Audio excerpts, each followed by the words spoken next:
तो ऐसे ही हुआ था, हम नॉर्थ अमेरिका से साउथ अमेरिका जा रहे थे और उस वक्त एक हमें साइक्लोन एनकाउंटर हुआ शिप में। अच्छा। तो उस वक्त क्या होता है, शिप आपका इस तरह से चल रहा है तो वो इस तरह नहीं चलेगा, वो ऐसे ऐसे हिलता रहेगा पूरा शिप।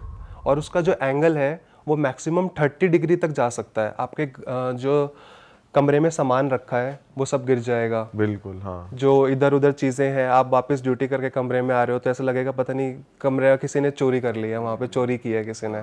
आपका सारा सामान इधर से उधर इधर उधर, जिसकी वजह से सोना तक मुश्किल हो गया था। क्योंकि मैं रात को अगर नींद में जा रहे हैं सोने के लिए ऐसे, तो ऐसे रात को ऐसे आप नहीं सो सकते वहाँ और वो पे। 30 डिग्री मुड़ रहा है, ज्यादा भी मुड़ रहा है। 30 से ज़्यादा भी हो सकता है। भाई डर नहीं लगता? तो आप सोने कैसे जा सकते हो उस समय पे कि और जो उस समय पे ड्राइव कर रहे होते हैं, जो जहाज चला रहे होते हैं, मैं कह रहा हूँ ड्राइव कर रहे हैं जो जहाज चला रहे हैं, उनकी तो अलग ही लेवल पे फटी हुई होती होगी। होता है। और क्या होता है, जब आप शिप नेविगेट करते हो तो जो ब्रिज सेक्शन होता है जहाँ से शिप नेविगेट होता है, तो वो एक टॉप फ्लोर पे होता है, सबसे ऊपर। और वहाँ पर आपको जो रोलिंग इफेक्ट होता है वो और ज़्यादा होता है, क्योंकि जीएम फोर्स बढ़ जाता है ऊपर की तरफ और वहाँ पर बहुत ही ज़्यादा रोलिंग होती है। बट अब वो कहते हैं ना, मछली पानी में रहेगी तो फिर क्या आएगी क्या। तो डरना मना है, डर नहीं सकते। आपकी लाइफ आपके हाथ में दूसरे लोगों की लाइफ है। आपकी ट्रेनिंग इस तरह से हुई है कि आपको पता है कि ये सब चीज़ें एनकाउंटर होगी, तो फिजिकली मेंटली आपको इतना फिट रहना पड़ेगा कि साइक्लोन भी आए तो यू आर द रिस्पॉन्सिबल जो सेफली उसको वहाँ पर लेके जाओगे लोगों को। तो आप 24/7 लाइफ जैकेट सकते हैं, कोई साइक्लोन आएगा तब पहनते हैं, कैसे सेफ? नहीं, लाइफ जैकेट्स हर एक बंदे के कमरे में होती है, कैबिन्स में होती है। इमरजेंसी में एक हमारी हर महीने 2 ड्रिल भी होती हैं कि इमरजेंसी में आपको क्या प्रोसीजर फॉलो करना है। तो हर एक, जैसे आप शिप में आते हो तो आप एज अ एम्प्लॉय मान लीजिए आप ज्वाइन करते हैं, तो आपके कमरे में एक इमर्शन सूट, एक लाइफ जैकेट। इमर्शन सूट क्या होता है, अगर आपने लाइफ जैकेट पहन ली और आप समुद्र में कूद गए, लाइफ जैकेट बचा लेगी, लेकिन समुद्र का पानी कई जगह इतना ठंडा होता है हाइपोथर्मिया से डेथ हो जाएगी, क्योंकि उसका पानी इतना ठंडा है वो ब्लड को आपका बिल्कुल सीज कर देगा, क्लॉट कर देगा। तो इमर्शन सूट और लाइफ जैकेट हर एक बंदे के कैबिन में रहेगी। अच्छा। और कभी ऐसा हुआ है जैसे कैप्टन के भाई होश उड़ गए, पसीने छूट गए कि भाई मुझसे नहीं हो पा रहा, तुम चलाओ इसको, कोई भी जैसे असिस्टेंट वगैरह होता है, कभी हुआ? Captain is sole responsible. अगर हमें डर लगता है we reach out to the captain.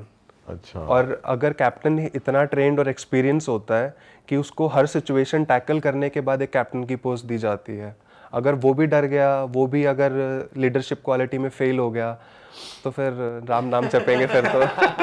भाई अब बिना किसी देरी के, जिसके लिए लोगों ने ये पॉडकास्ट खोला है थंबनेल देख के, उस इंसिडेंट पे आते हैं, उस पैरानॉर्मल स्टोरी पे आते हैं। क्या हुआ था भाई, ज़रा डिटेल में शुरू करते हैं।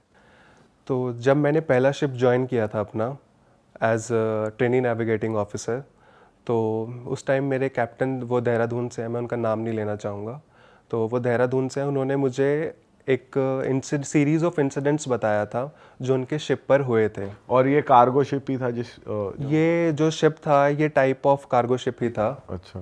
स्पेसिफिक कार्गो शिप था जो एक ही तरह का कार्गो लेके जाता है इधर से उधर। तो उन्होंने मुझे जब वो स्टोरी शेयर की तो उस वक्त भी मुझे ऐसे गूज बम्स आ गए थे कि ये क्या हुआ। और जब वो मुझे बता रहे थे, वो खुद भी कहते हैं कि जब मैं कहीं पे जाता हूँ, बाहर जाता हूँ, तो मेरे बच्चे मुझे कहते हैं पापा वो वाली कहानी बताओ ना, वाली बताओ ना, वाली कहानी बताओ। तो जब आपका शिप सेल करने से पहले एक स्टैंडर्ड सेट ऑफ प्रोसीजर्स होते हैं जो फॉलो होते हैं, जैसे इंजन ट्राई आउट करना, आपके जो भी लोग हैं शिप में कोई और बाहर का नहीं है, एक ISPS राउंड लेना कि ताकि कोई बंदा स्मगल ना कर सके, कोई बंदा शिप में कहीं छुप तो नहीं गया है। बेसिकली सब कुछ चेक कर रहे हैं सब कि कुछ कुछ चेक इलीगल करना, ना हो, कुछ इलीगल ना हो, वेपन ना लेकर कोई कैरी। हाँ जी, ये एक प्रोसीजर है। साथ साथ इंजन ट्राई आउट्स होते हैं, कुछ और चीज़ें होती हैं, वो सब सेट ऑफ प्रोसीजर्स, तो वो सब चल रहा था प्रायर डिपार्चर।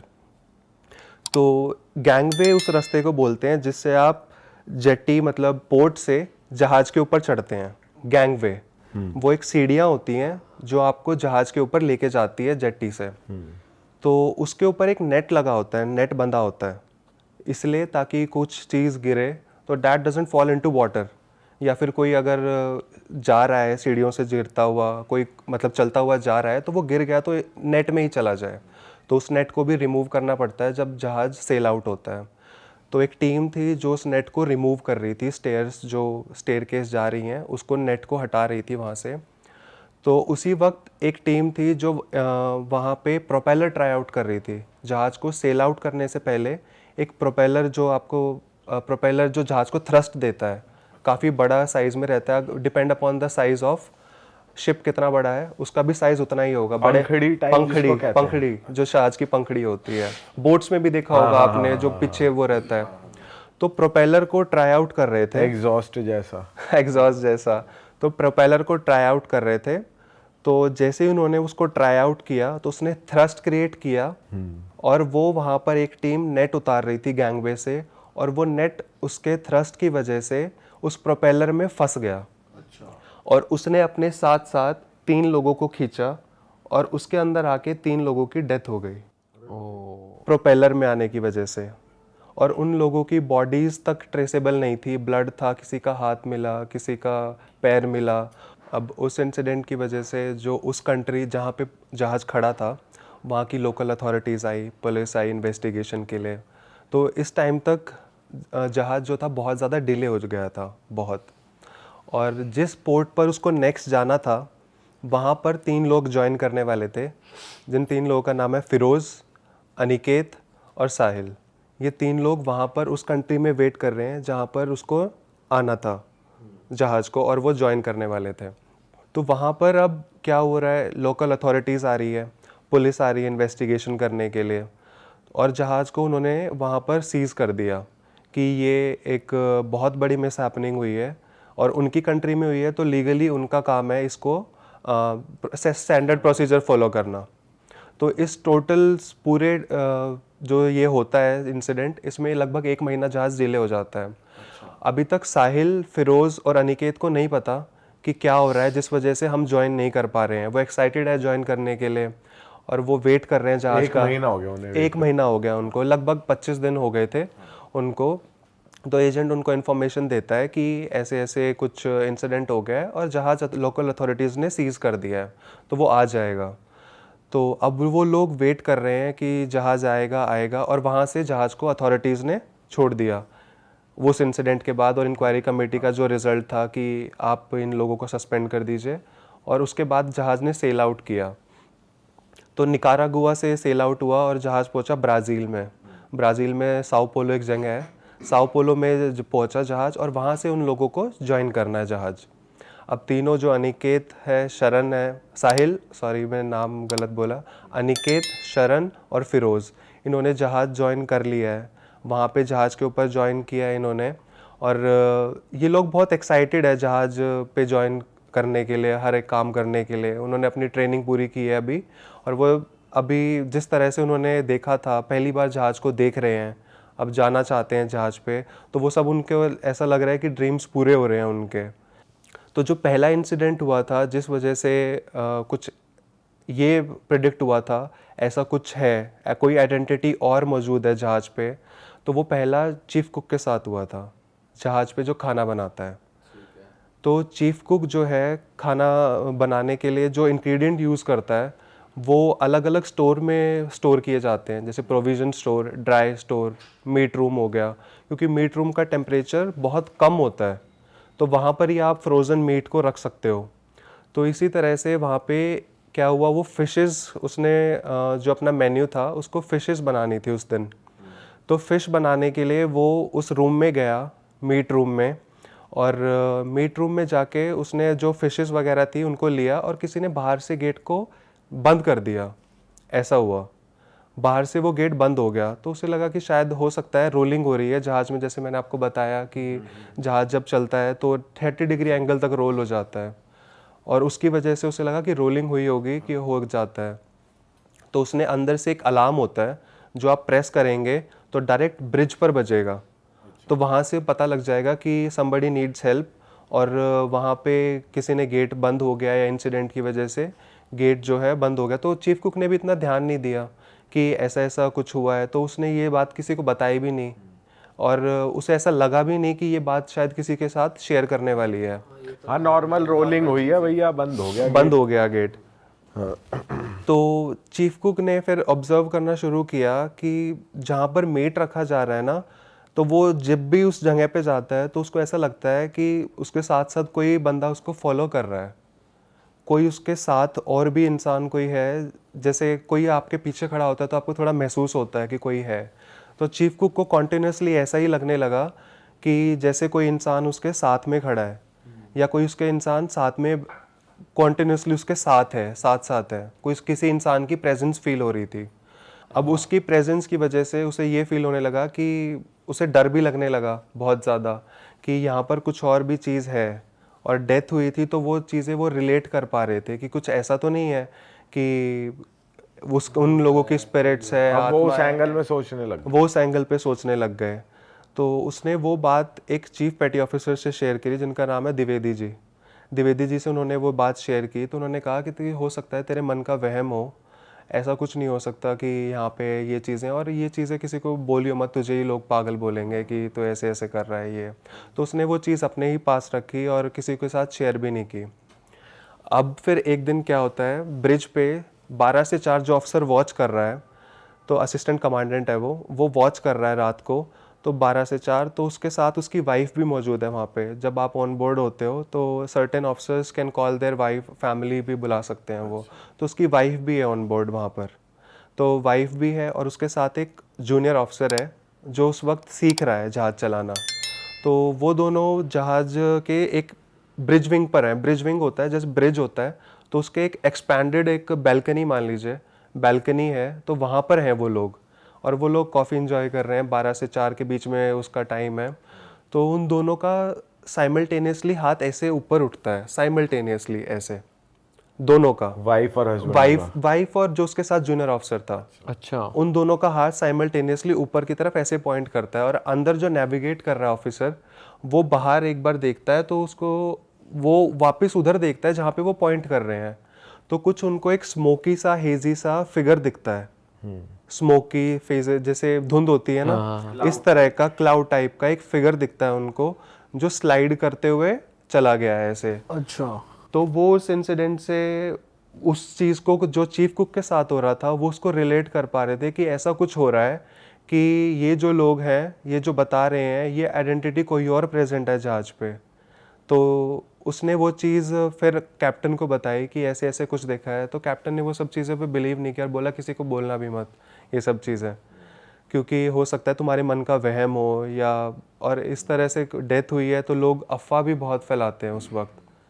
वैसे मानने वाली भी कमी बात है क्योंकि एक फॉग टाइप दिखाया, कुछ फॉग टाइप दिखाया है, ऐसे कुछ दिखाया है, प्रॉपर कुछ नहीं दिखाया एग्जैक्टली। तो लोगों ने बिलीव भी नहीं किया और कोई उनकी बात इतना ज़्यादा मान भी नहीं रहा था कि ऐसे है। ठीक है, तो अब 3 से 4 दिन बाद फिर से ऐसा कुछ हुआ कि ब्रिज पर वही ऑफिसर मौजूद था। 12 से 4 कहते हैं कि नेगेटिव आइडेंटिटीज़ जो होती हैं थोड़ी ज़्यादा एक्टिव होती हैं। 3 बजे के करीब, 2 बजे के करीब इनकी जो एंटिटीज़ हैं वो थोड़ी और नेगेटिविटी हो जाती है, तो उसकी वजह से ये ज़्यादा एक्टिव है। तो ब्रिज पर ही एक पैंट्री एरिया होता है जहाँ पे आप कॉफ़ी वगैरह बना सकते हो, क्योंकि आपकी वॉच मेस टाइमिंग्स के मील से अलग रहती है, तो उस वक्त आप कॉफ़ी, कप नूडल्स वगैरह ये सब बना सकते हो। तो वहाँ पर किसी ने टैप ऑन कर दिया और वहाँ पे कोई भी प्रेजेंट नहीं है। अरे वहाँ पे टैप ऑन हो गई अपने आप, टैप ऑन हुई है, उसमें से पानी निकलने लगा। हो सकता है कोई फॉल्ट हो, इंजीनियर्स को अगले दिन बता दिया गया था ऐसे, लेकिन वो tap bar bar on off on off on off ऐसे हो रहा था। अच्छा। टैप को कोई पुश कर रहा है, वो फिर वापस बंद कर रहा है, पुश कर रहा है, बंद कर रहा है। तो उसने वो चीज़ खुद ही खुद ही मतलब एक तो होता है कि ऑन हुई, किसी ने ऑफ करी, फिर मोड़ा तो फिर ऑन हो गई, ऐसा नहीं, पर वो ऑन ऑफ हो रही है। और जिसके ये 12 से 4 वॉच आवर्स चल रहे हैं वो एक ही बंदा है, फिर 2-3 लोग देख रहे हैं इस चीज़ को होते हुए? उसके साथ एक जूनियर ऑफिसर रहता है जो उसके हेल्प करता है नेविगेशन में, बट सोल रिस्पॉन्सिबिलिटी उसी ऑफिसर की है। तो वो बंदा भी देख रहा है ऐसा हो रहा है।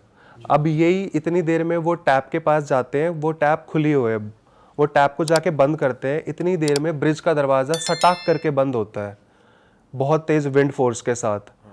तो ये चीज़ उनको थोड़ी सी अजीब लगी, क्योंकि गेट जो है जहाज़ पे वो सिक्योर किया हुआ था, ऐसे बंद नहीं हो सकते। रोलिंग की वजह से हर गेट पे एक सिक्योरिंग चीज़ होती है ताकि आप गेट को सिक्योर करके उसी पोजीशन में रख सको।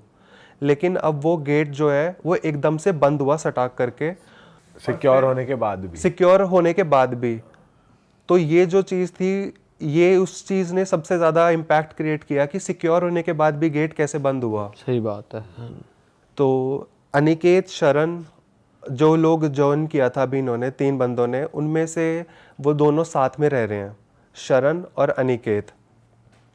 तो शरण एक बार क्या हुआ, रात को अपनी ड्यूटी करके वापस आया, 6 बजे के करीब उसने नॉक ऑफ किया और नहा धो के वो वापस अपना डिनर करके अपने कमरे में चला गया, शरण।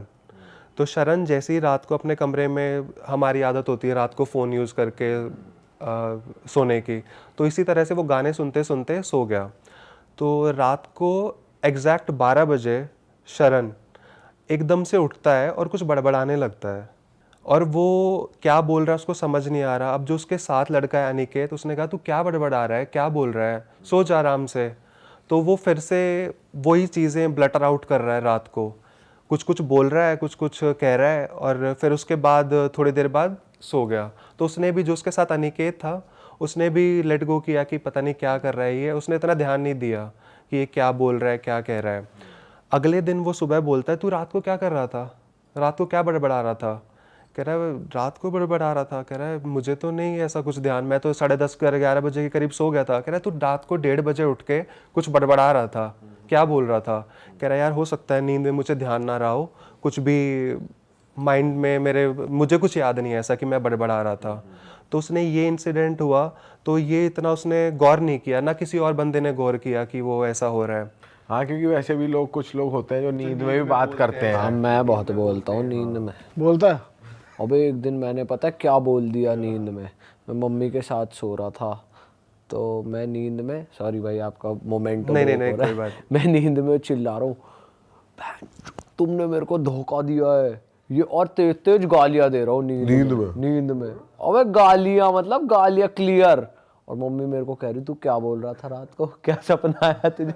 मैंने कहा मुझे तो याद ही नहीं है। भाई कुछ कुछ लोग को आदत होती है वो करने के लिए ऐसी सी आवाज निकलते रात को, कुछ कुछ लोग ऐसे भी, अरे वो ना बोल ही रहे होते हैं, लेकिन वो क्लियरली मुंह से नहीं बोल पाते। और कुछ लोग तो उठ के भी चल देते हैं भाई, कुंडी उंडी खोल के चले जाते हैं। लेकिन भाई जब ये बताया ना मम्मी ने, भाई मेरे को इतनी शर्म आई, तब से फिर मैं साथ में नहीं सोया। मैंने कहा आप अपना सो। हाँ भाई, coming back to the story. तो शरण जो है रात को, ये जो सीरीज ऑफ इंसिडेंट होने लगा, रोज बड़बड़ाने लगा। अच्छा। और वो एग्जैक्टली होता कब था? 12 बजे के बाद ही, एग्जैक्टली 12 बजे के बाद। 12 बजे से पहले वो चीज़ कभी भी नहीं हुई कि शरण ने उठ के कुछ बड़बड़ाया हो।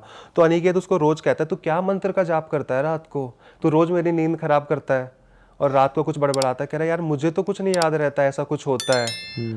तो वो कह रहा है मैं तेरे को ना कल तेरी वॉइस रिकॉर्ड करके सुनाऊंगा, तू क्या बड़बड़ गड़बड़ करता है। कह रहा है अच्छा ठीक है। तो नेक्स्ट डे फिर ऐसा ही हुआ, वो रात को उठ के कुछ बड़बड़ाने लग गया। अब वो बीच बीच में, जब वो उठा अनिकेत उसके साथ में, तो उसने देखा उसको बीच बीच में बोलने के साथ साथ उसकी गर्दन ऊपर हो रही है एकदम इस तरह से। ये पहली बार हुआ? ये पहली बार हुआ।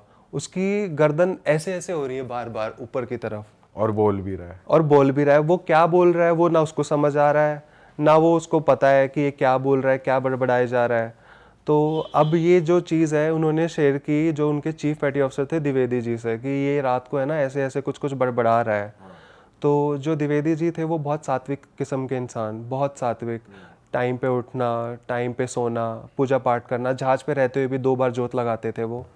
और बहुत कुछ लोग होते हैं ना जो पॉजिटिविटी होती है, शक्ल से दिखता है, ग्लो होता है उनके फेस पे, वो इस तरह के थे भक्ति करने वाले।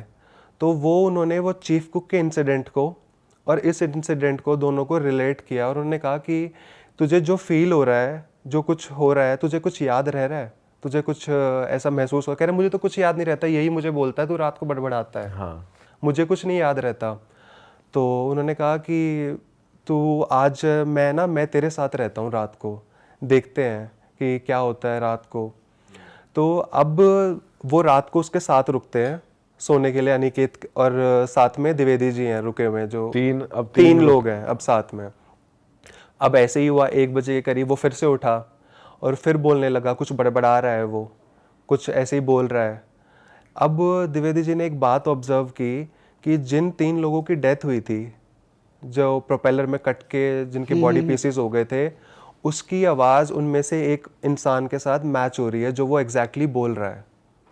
अच्छा। जो उसकी फ्लुएंसी थी, जो उसका बोलने का तरीका था, जो एक्सेंट था, बिकॉज जो उसके अंदर वो स्पिरिट आ रही थी या कुछ भी हो रहा था, वो एक कंट्री के अलग ओरिजिन से था, और जिस बंदे की डेथ हुई थी वो बहुत अलग साइड से था, तो एक लैंग्वेज में एक्सेंट आता है।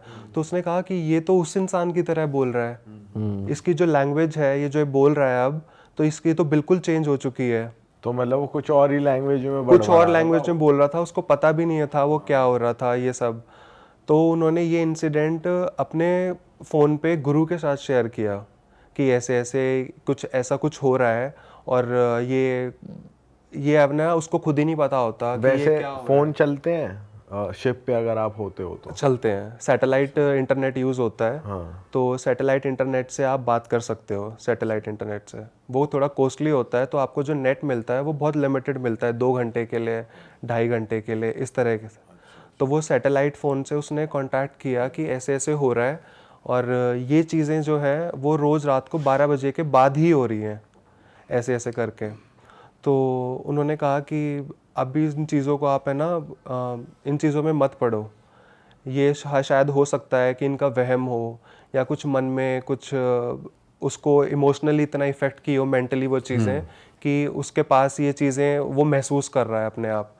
तो अब शरण के साथ एक इंसिडेंट ऐसा हुआ कि वो रात को 2:30 बजे उठ के, एक दिन वैसे ही जिस तरह वो डेली उठ रहा था, 2:30 बजे उठ के तेज़ तेज़ चिल्लाने लगा, काफ़ी तेज़ आवाज़ में। कैसे?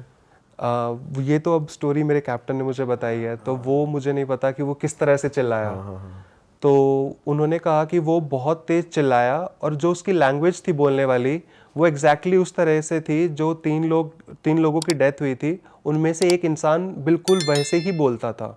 अच्छा। बिल्कुल एग्जैक्टली वैसे ही बोलता था, वही उसका एक्सेंट था, वही उसकी लैंग्वेज थी जो वो बोल रहा था, वही फ्लुएंसी थी बोलने वाली।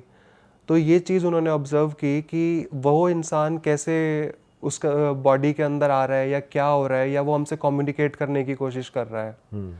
तो अब इसके बाद उन्होंने ये चीज़ भी बताई कि वो है ना रात को थोड़ा सा पावरफुल हो जाता है, वो कुछ चीज़ें जैसे भारी चीज़ें हैं वो उठा भी लेता है, वो कोई कुछ होगा चिल्लाने लगेगा, उसके शक्ल जो हो गई वो बिल्कुल चेंज हो जाती है, जैसे इसके अंदर कुछ इसने ड्रग्स ले लिए हैं, ऐसा कुछ हो गया है, तो उसकी शक्ल बिल्कुल चेंज हो जाएगी। और ड्रग्स वगैरह लेने के बाद जैसे आपकी हालत होती है कि फेस बिल्कुल डल हो गया है, तो और शरण जो है डार्क सर्कल्स हो गए हैं, या फिर फेस डल हो जाता है बहुत ज़्यादा। और जैसे ही ये चीज़ें होती थी 3-4 बजे, ये चीज़ें अपने आप ही ख़त्म हो जाती थी। तो नेक्स्ट डे क्या हुआ, उसका शरीर वो कह रहा है मेरा आज शरीर है ना ऐसे हो रहा है जैसे रात को किसी ने मुझे बहुत मारा है, बहुत ज़्यादा, और ऐसा हो रहा है शरीर जैसे बिल्कुल टूट चुका है शरीर बहुत ज़्यादा। तो उसने वो चीज़ फिर से द्विवेदी जी को बताई कि ऐसे ऐसे मुझे फ़ील हो रहा है, ये चीज़ें जो हैं मुझे इम्पैक्ट कर रही हैं कहीं ना कहीं, मुझे कुछ याद नहीं रहता है लेकिन ये मुझे बता रहा है, आप मुझे बता रहे हो कि रात को ऐसा ऐसा हो रहा है।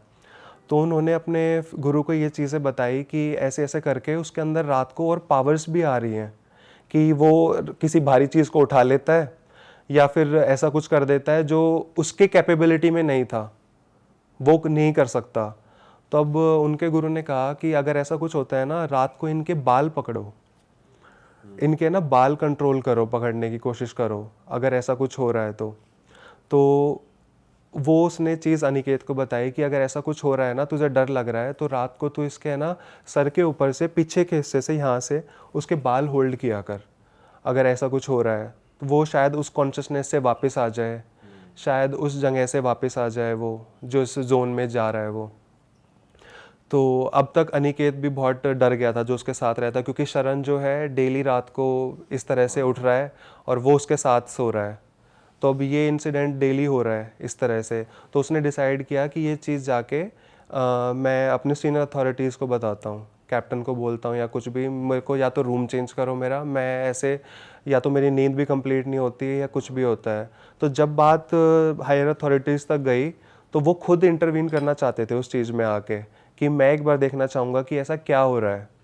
जो कैप्टन होता है शिप के, वो सबसे हाईएस्ट अथॉरिटी होती है, हाईएस्ट अथॉरिटी होती है, तो वो चाहते थे देखना कि ऐसा क्या हो रहा है।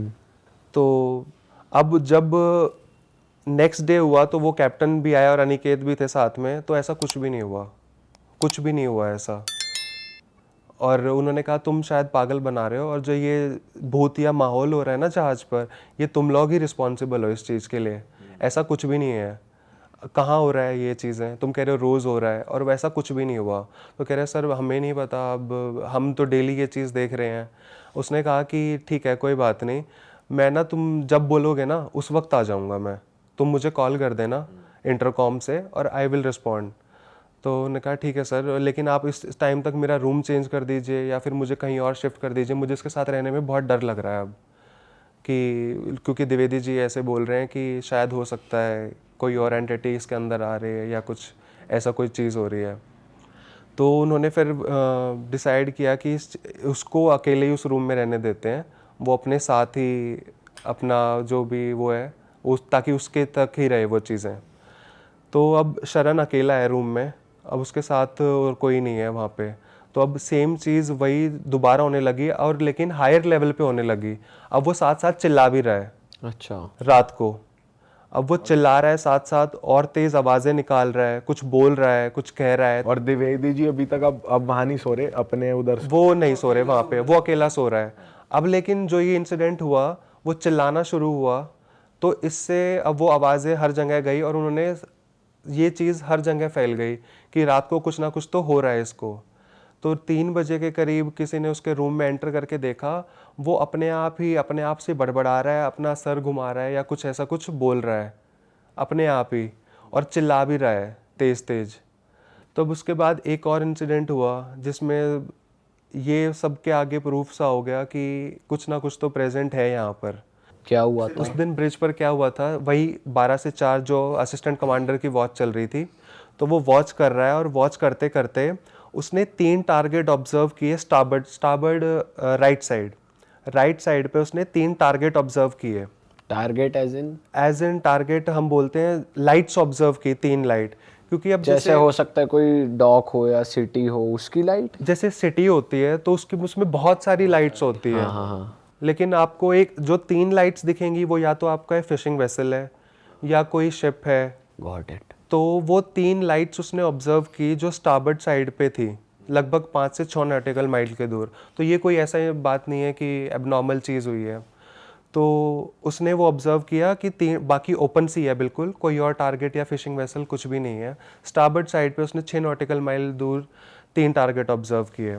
तो उसने अपने हिसाब से शिप को नेविगेट किया और एक्शन लिया, क्योंकि हर एक जो इंसिडेंट, जो भी आप ट्रैफिक आपको आगे एनकाउंटर होता है, तो उसका एक आपको स्टैंडर्ड प्रोसीजर फॉलो करना पड़ता है कि आप राइट लो, आप लेफ्ट लो, या फिर जो भी चीज़ आपको एक्शन फॉलो बट अगर वो आपसे बहुत ज़्यादा दूर है तब तो आप सीधा भी चल सकते हो। तो उसने वही किया। उस वक्त वो टारगेट उसको वो नहीं कर रहे थे, कंसर्न में नहीं थे, और वो चलता गया। अब उसने थोड़ी देर बाद ये ऑब्जर्व किया कि जो वो 3 टारगेट हैं वो लेफ्ट साइड पर सिमिलरली उसको 3 टारगेट दिख रहे हैं ऐसे ही। अच्छा, कितनी दूर जाके? थोड़ा सा आगे चल के जब उसने ऑब्जर्व किए, थोड़ा सा आगे, चाहे वो 1 नॉटिकल माइल था, तो थोड़ी दूर बाद उसने ऑब्जर्व किया कि वो टारगेट उसको लेफ्ट साइड पे दिख रहे हैं। Somebody change the compass heading और उस जहाज को राइट साइड पर ले गया था उसका। फॉर एग्जांपल जहाज 100 हेडिंग पे था, तो 60 डिग्री घुमा के जहाज को 160 पर ले गया, स्टीयरिंग व्हील को घुमा के, और स्टीयरिंग व्हील अब उधर जाके कोर्स उधर हो गया, और इसलिए उसको वो जो टारगेट लेफ्ट साइड पे दिख रहे थे वो राइट साइड पर दिखने लगे थे। जैसे वो चला रहा है जहाज, तो वो वहीं पर है, स्टीयरिंग पर ही है? नहीं, नॉर्मली जहाज जो होते हैं वो ऑटो पायलट पे रहते हैं। जैसे हवाई जहाज ऑटो पायलट पे रहते हैं, ऐसे ही नॉर्मली जो जहाज होते हैं ओपन सी में जहाँ पे आपको ट्रैफिक कंसर्न का नहीं है, आपको पता है कि बहुत रूम है, आराम से निकल सकता है, इस कोर्स पे मैं रखता हूँ, बाइनोकुलर से वॉच करता रहूँगा, कोई और मेरे को दिख रहा है तो मैं उसके हिसाब से एक्शंस लूँगा। ओके। तो उसने उस वक्त जहाज को एक सेट कोर्स पे डाला हुआ था कि 158 पर जहाज चलता रहे। हाँ। लेकिन somebody changed that heading। और वो खुद, जैसे सपोज, सॉरी आपको कट कर रहा हूँ थोड़ा समझने के लिए, जैसे आपने ऑटो पायलट पे डाला हुआ है, और आपका वॉच चल रहा है, आप जहाज़ चला रहे हो, आपने सेट कर दिया कि भाई ये सीधा सीधा जाता रहेगा, तो आप बाहर चले गए कॉफ़ी पीने या आप कहाँ चले गए? अपनी सीट छोड़ के वो बंदा कहाँ चला गया था? अनमैन्ड नहीं छोड़ सकते आप उसको कभी भी। जैसे उसने ऑटो पायलट पे सेट कर दिया तो एक बटन दबा देगा जिससे वो उसी सेम हेडिंग पे ही फॉलो होता रहेगा। उसके बाद वो आगे रडार पे काम कर रहा है।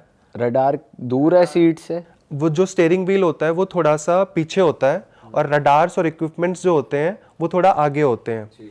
अब वो रडार पे अपना ऑब्जर्व कर रहा है, कुछ अपना कोर्स जिस पोर्ट पे जाना है उससे नेक्स्ट पोर्ट के लिए रूट बना रहा है। तो उसने थोड़ी देर बाद ऑब्जर्व किया कि किसी ने शिप की हेडिंग को बिल्कुल चेंज कर दिया है। ओह, मतलब शिप मुड़ गया शिप मुड़ गया पूरा। तो इसीलिए वो जो 3 टारगेट थे वो राइट साइड पे दिख रहे थे, अब वो उसको लेफ्ट साइड पे दिख रहे थे।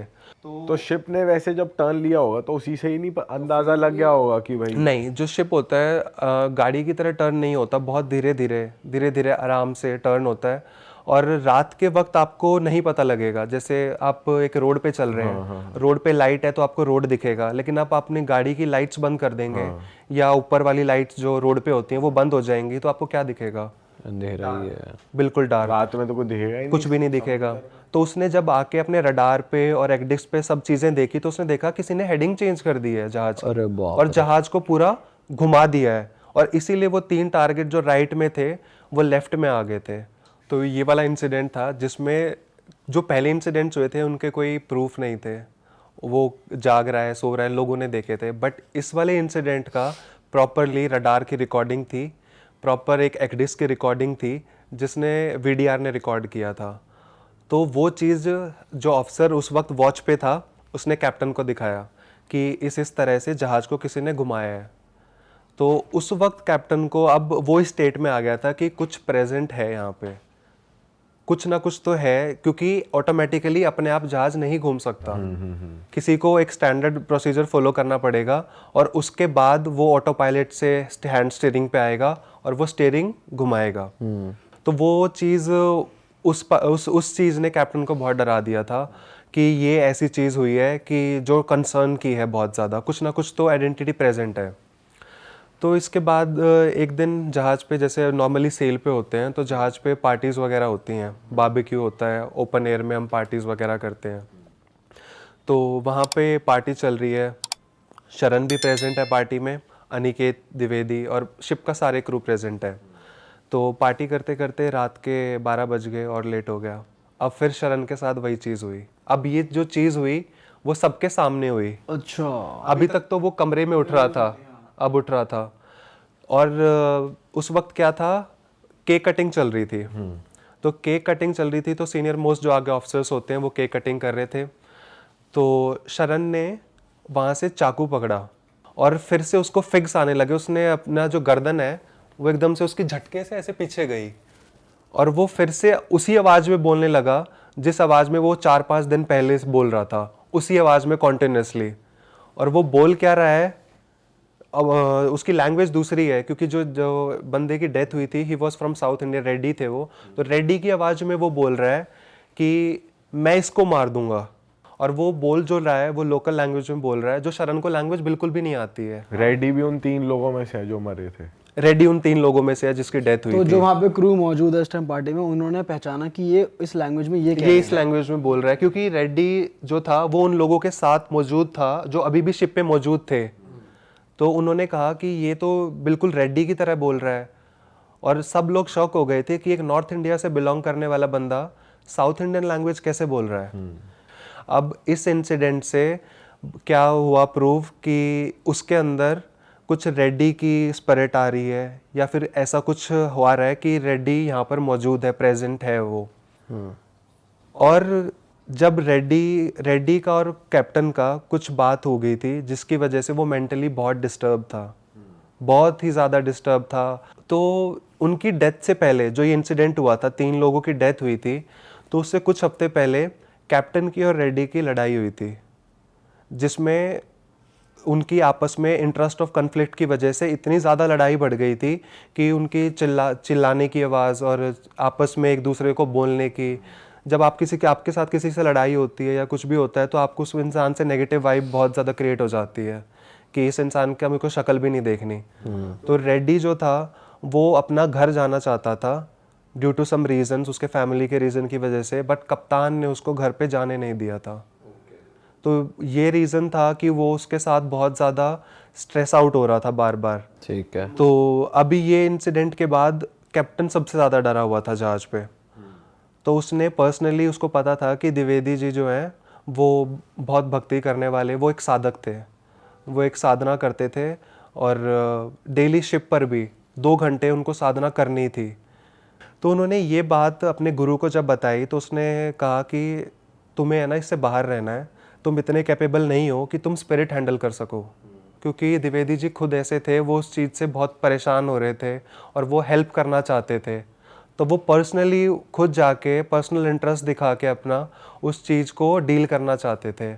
और वो शरण को देख देख कर बहुत परेशान हो रहे थे कि ये बेचारा डेली सफ़र कर रहा है, उसकी डेली शक्ल उसकी देखने लायक होती थी कि बिल्कुल डल फेस है उसका। बोलने के लिए जो बंदा ऐसे रहता था बहुत मजाक मस्ती में, वो कुछ नहीं बोल पाता है, मेंटल स्ट्रेस में है, कुछ याद नहीं रहता उसके साथ 12 बजे के बाद क्या हो रहा है।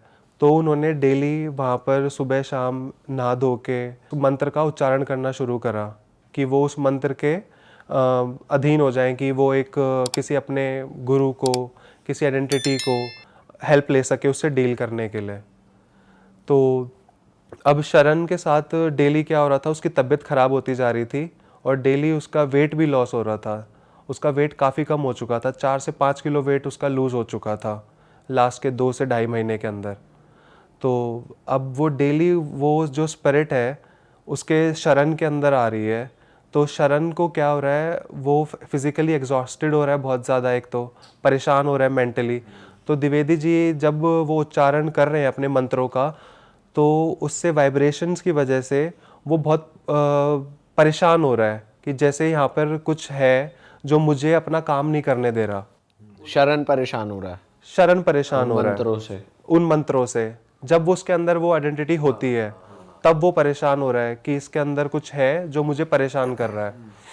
तो इसके बाद उन्होंने कहा कि 15 दिन से 20 दिन तुझे कम से कम लगेंगे इस मंत्रों का उच्चारण करके तैयारी करने के लिए, ताकि तू उस आइडेंटिटी से डील कर सके, चाहे वो कुछ भी हो, आत्मा है या फिर कोई भी स्पिरिट है, कुछ भी है, तू तभी उससे डील कर पाएगा।